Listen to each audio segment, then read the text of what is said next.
Tēnā koe tipene. Ai ko te mea tuatahi kanui te mihi ki te mana whenua te whenua nei. Ki a koe e hoa mana nui i te rangatira mo te whakatūwhira tō tātou hui i tēnei wā. O tira ki a koutou. Ko wai au, he uri whakaheke ahau no ngā mōrehu o te tini o awa. Ko Ngāti Awa o te rangi ahau, ko awa nui ārangi te tipuna, ko Ngāti Awa, ko Ngāti Parau, ko Waikato, ko Tūhaurangi o ku iwi.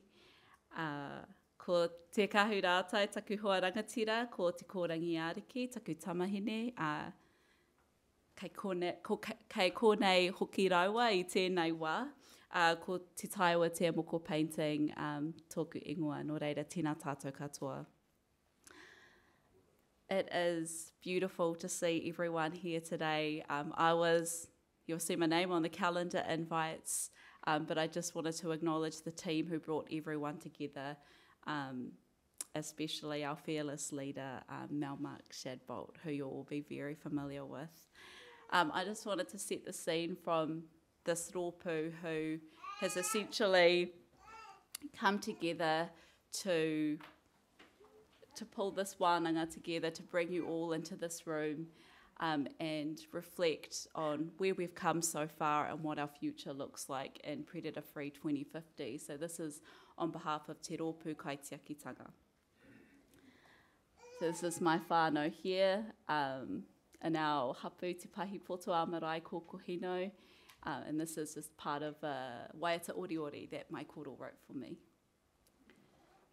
which I just briefly said in the beginning. It really grounds me to my whakapapa, to my identity, and I just wanted to share part of that with you today. A little bit about me, because in our field trip yesterday we all introduced ourselves, and I introduced myself as the person who has killed 0 possums. Yet I'm the co-chair of the Te Rōpū Kaitiakitanga for Predator Free 2050, so I just wanted to elaborate, why is this person who has killed 0 possums the co-chair of this rōpū? What I bring to this rōpū is really around listening, reading, writing, learning from all of you and making sure that your voices are elevated within the predator-free system, within conservation and biosecurity. I'm less of a ngahere person and more of a moana person. I love to dive. My background is also in fisheries and customary fisheries. That's us going line fishing with one of the brothers from Ngāti Mutunga, ki Wharikoti and the Chatham Islands. Blue cod, huge. That's my whānau there in Ruatoria, and then you'll see Te Kahurata and Te Kōrangi Ariki, and that photo was actually taken yesterday at our field trip. I gamahi ki a koe hoa koko raratai, kakanui, the pā. So I really reflect on, where I've come, my whānau, sort of the skills that I've acquired over time, and just really keen to give all I have to this kaupapa. And then at the top, I just also wanted to acknowledge our team from Te Tira Whakamātaki, who are all here in the red hoodies or our white t-shirts. So actually stay here. So I'm the policy manager at Te Tira Whakamātaki, and for those who aren't as familiar with our work, we are a Māori environmental not-for-profit. We focus on empowering Indigenous-led and Indigenous knowledge solutions for our kaupapa taiao. I also the co-chair of the Kaitiakitanga Rōpū, which was established as part of the Predator Free 2050 collaborative group process, and Melanie Mark Shadbolt is my other co-chair at the back there. We have several members here today, and you'll hear from Carla, Rawiri, Marcus and Michael throughout the day. And actually, I just wanted to ask, I know those online won't be able to see you, but I just wanted to ask our Kaitiakitanga Rōpū to stand up quickly, just so everyone can see who you are. I can see a few. Rawiri, Mātua Hoati, we got Michael, Phoebe, Mātua Graham, I just want to, I know, there we go. And just want to acknowledge all of your work and everything that you've brought into this kaupapa. So nei rā te mihi kia koutou.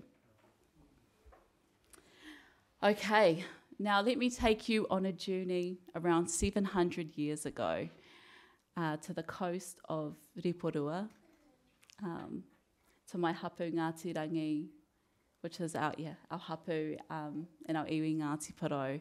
And I wanted to share with you a love story of my tipuna, Umuariki and Uepare. So my uncle Wānanga Walker, Uncle Walton, describes a story of when our tipuna, Uepare and Umuariki first met. Well, to start off with, Umuariki used to watch Uepare diving. So Uepare, of course, is a wahine. She was the one diving. He would watch her diving, and with awe, he would see her go into the moana with her kete, and then, come out, emerge from the water with her kete filled with paua. And he uttered the words, "Anei rawa te wahine, hei ruku I ngā paua o toku kāinga o tokarua." For those who don't know what that means, it translates to, here is the woman who can die for my power at tokarua. So it's really like mean. She's got the skills that I can bring back to my whānau. This interaction, I love it because it depicts wahine as a provider, as a gatherer, as a knowledge holder. It emphasises the importance of kai, the skill that comes with it, the abundance of our taonga during the time of my tipuna, Uepare and Umuariki. And it also, in terms of this kaupapa, it demonstrates the difference between the mainstream view of predator-free for Māori and fundamentally changes our why in this movement. Instead of creating pest-free areas, our goal is to maintain our connection to our whakapapa, which includes our taiao.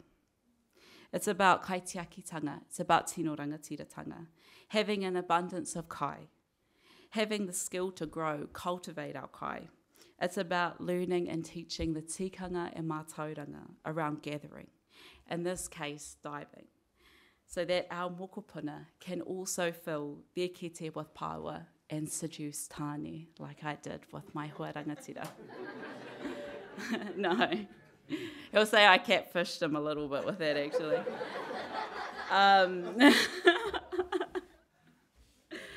So, drawing inspiration from this narrative, today's focus is on reclamation and envisioning our future. What does an empowering predator-free system look like? What does tikanga-led predator-free system look like? Is predator-free the right way to frame it? Based on our experiences on our whenua, our moana, let's evaluate what needs to change, not just in the realm of kawanatanga, but also in tino rangatiratanga, especially in light of changing political priorities. Yesterday, we had the honour of being hosted by Mananui and the whānau at Koko Rarata. Their stories, deeply rooted in their whakapapa and their whenua, showcase the incredible achievements collaboration can foster in over just 12 years even, when we saw different parts of the ngahere, of the forest, reminding us of our collective purpose here today.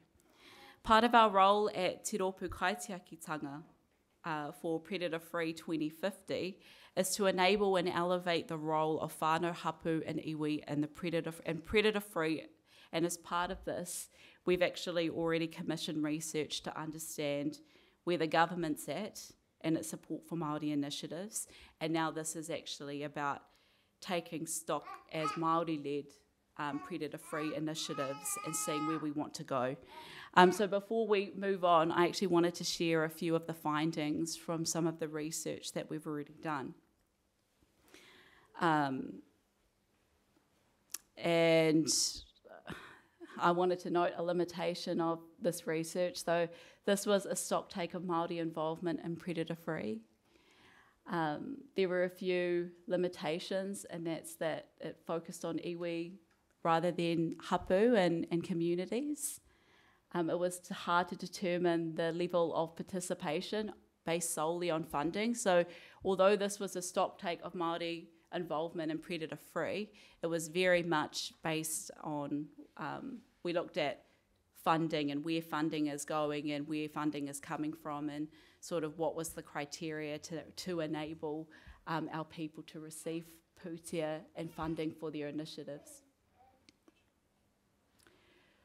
So what we saw was a fragmented system. So, some councils are happy to engage, some aren't. It differs from region to region. Government agencies have a siloed approach, and our people are expected to work all across the system. When we saw iwi aspirations for predator-free, which is something that we actually wanted to discuss today, we saw that we look in more of a holistic manner rather than look at the number of pests needing eradication, which leads us to sort of think whether we need to reframe the way that we're doing things within Predator-Free 2050. And then we also got some figures on where funding is going per region within the different regions. And because I could only do it per slide, the 51 looks really big, but then you've got Māta. And what you'll actually notice from this is that with Jobs for Nature funding and predator-free funding, there is a clear preference for settled iwi. So it was quite clear that iwi who weren't settled, it was a lot more difficult for them to access funding. And another thing that wasn't shared with us is why projects were unsuccessful with their funding. So we also don't know what this looks like versus how many people actually applied for funding around the rohe. We found that 17% of Jobs for Nature and predator-free funding has Māori involved in the projects. That's not Māori-led. So that's not our whānau hapu iwi-led initiatives. That's just, if there's a co-lead who's Māori, or there's a group who's being, who's somehow a part of it, they're included in that statistics. And that's more of a breakdown. So what we received in the report was the Māori funding, and only the Māori funding, and you look at it and you think, wow, that's a lot of money. But when you actually overlap the percentage next to the overall pool of funding, you'll find even with Predator-Free 2050, that's 12.2% of the overall funding, which really doesn't match the scale in which we operate, and also reflecting back on our kaitiaki from Raukumara ranges, for instance, talking yesterday. So there's something that needs to happen. The report really highlighted inequity in terms of funding. And so now we're focusing on developing the first Māori predator-free strategy based on a series of interviews that we've already conducted with Māori experts, a handful of Māori experts intimately involved in this kaupapa. And then, just really, really looking forward to hearing all of the kōrero today, and please speak up. We just want to make sure that this system actually serves you. Despite these challenges, you've all done incredible work on this on the ground, and through this we call for transformative change, seeking radical change, fostering meaningful partnerships, and sharing knowledge and practices. Based on our work today, Te Rōpū Kaitiakitanga has highlighted 3 priorities which we want to test with you throughout the day. So this is where we are at the moment, and we're really open to hear your stories. So the first is that te tiriti must underpin everything. Te tiriti o Waitangi promises dual responsibilities for mana whenua and the Crown as it relates to our lands, waters and our taonga. It elevates the role of hapu as decision makers and guarantees them data and taonga sovereignty. The predator-free system must elevate and give recognition to te tiriti o Waitangi. The second priority is decolonising conservation. Aotearoa New Zealand's pest problem is a direct symptom of colonisation. The predator-free movement and program is the result of the acclimatisation process gone wrong. And accordingly, if we want to address our pest problem and reverse the decline of biodiversity, we need to decolonise conservation.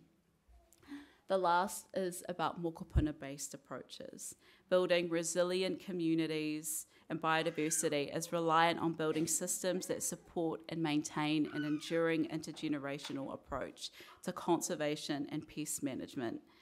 Taking a mokopuna-based approach allows us to focus on the systemic changes required to ensure our communities and whānau are able to connect to each other and te taiao, de-urbanise, ensure food sovereignty, and promote accountability and cooperation. So if we revisit the story of Uepare and Umuariki, what these three different priorities, firstly, a tiriti-led approach, it's about tino rangatiratanga. What does tino rangatiratanga look like? Of our environment look like, and how does that redefine and reframe the way that we contribute to initiatives such as Predator Free 2050? In terms of decolonising conservation, while colonisation has really redefined the way that we interact with each other and interact with the taiao, with ourselves. So that's about reclaiming our stories, knowing ourselves, sharing our stories. I mean, in terms of the Uepare and Umuariki story, I think of colonial patriarchy and how that's redefined the roles of wahine. So it's about, redefining the integral role of wahine within our whānau beyond the motherly and domestic duties. And then mokopuna-based approaches, ensuring our pūrākau inform our approach for our mokopuna into the future. So with that, I look forward to reimagining with you how this system can better serve our whānau hapu iwi. And I'm really looking forward to all of the kōrero today. And thank you so much for joining us all around the motu and also online. Tēnā koutou katoa. Kia ora tātou. Tuatahi ake ea koe nei a te aroa kūtaina mai ki roto i a koutou. Ki raro i o maunga e hoa, ki roto i tō whanga. Wai hoki, ko rongo au I te mahana o tō whare, ko wai mari e tēnei rahi ki te rongo hoki I te mahana o tō whare. Nō te mananui tēnā koe e hoa. O tira ki a tātou, me te kaupapa tēnā tātou katoa. Ko te wahanga au, ki te whakarite, ki te tohatoha etahi horopaki, hei hāpai I a tātou ki te matapaki, ki te Wānanga I ngā kaupapa kei mui I a tātou, ara te Predator Free 2050. I'll start with, I had a kōrero and then I threw it out the window when I saw who turned up, and I thought, I'll just wing it. So I thought I'd start with the name, te whare Māta o ngā Kīrearea, o te whare mata, whare tākaha, whare mahanga, he mahanga momo kupu, he hangai ana ki tēnei momo whare. A whare Māta was where our tupuna would go to learn everything there was to learn about trapping manu, spearing manu, trapping kiore, not only the physical attributes, so how you make a spear, how you weave your right noose and stuff like that, but also the kawa, the tikanga that went with it. How to protect the mauri of the animals you were chasing. So all of that was taught in the one whare. Engari, ko mate tātou I nānei, ko hinga ke enei whare, ko turakina. Nowadays, we seldom see any of this talked about. There's very few who do talk about this, and very few who will talk to someone from Dock about how they catch manu. But it is still alive. So let us never fall into the trap of saying this is traditional stuff, because no, it is still alive to this day. Where we have an opportunity is to bring back that knowledge to the light of day, but rather than chasing manu and kiore, we now chase rats and possums and stoats. A way to keep that knowledge alive, revive those tikanga and bring that into this day and age. Because once we do that, we know that when we reach 2050 and we've got rid of those things, we therefore have an opportunity to use that knowledge on other target species. And my goal is that kīreru get to such numerous quantities that we can look at having that kawa, that tikanga and those protocols used back on our taonga species like they once were. Hoi anō. Tētahi atuahanga ki au, ki te whakamohi atu ki a koutou, ki te whakarewa I tēnei kaupapa, te kurareo o te taiao. Kāore e koreko ki te koutou I tēnei kaupapa I runga I ngā social medias. You probably won't see it on Bevo Matua. But on Facebook and Instagram, you would have seen that Te Tira Whakamātaki is pleased to host the inaugural kurareo o te taiao mō te motu ki te motu. So in March next year, tēnei a Ngāti Tarawha e pōhiritia ki a koutou, kia tae mai ki roto I ahau, we will host the first kurareo of te taiao. So a kurareo dedicated entirely to the language, to te reo Māori, or the taiao. So all the kupu, the kiwaha, whakatauki, karakia, everything around our environment will be taught in this 5-day kurareo. Spaces are going to be limited, so I urge you all to sign up for the newsletter now, the TTW newsletter, and register in November. And that will be in March next year. Because we know there's so many people that are interested already, we've already started making plans for our next one as well. So if you do miss out this time around, know that there will be another one in next year as well. Hoi anō, doc context. So I'll keep this one pretty brief. What I was sort of given or prompts to talk about is an understanding or some context around where we're going. But I think we know that. We know where we want to get to. We know we want to have predators eradicated from Aotearoa by 2050. So I don't think we need to hash that over. We've also known where I sit. It's obviously within the political sphere. And we've heard from all parties that there's a commitment to predator-free 2050. Now that National are looking to form their government, we know that they've already committed as well. So regardless of what the government's new direction looks like, we know that predator-free will be in there. We know what great looks like as well. So when we talk about how to get to predator-free, we know what great looks like. Many of the great initiatives are in this room. So kumara, kurehaha, whakahau, whakaha. They're all, those are the things we know work. So we know what good looks like and we know how to do it. We know next year we're going to review the Predator-Free 2050 strategy. That's our opportunity to bring to light any of the barriers and issues that we have in front of us. So today when we do jump into workshops, and if you do catch me at different times, feel free to let me know any of those troubles, issues, challenges, barriers that you see getting in the way of us achieving a treaty-based Predator-Free 2050. I'm all ears for that. Please don't hold your punches, not that I need to tell some of you that. But that's what I'm here for as well. Nō reira, tēnei wahanga ki au, ka whakarewa I nei kōrero, kia kaha tātou ki te kōkiri tēnei kaupapa, kia anga whakamua, kia eke ki te taumata e tika ai. Nō reira, tēnā koutou, kia ora.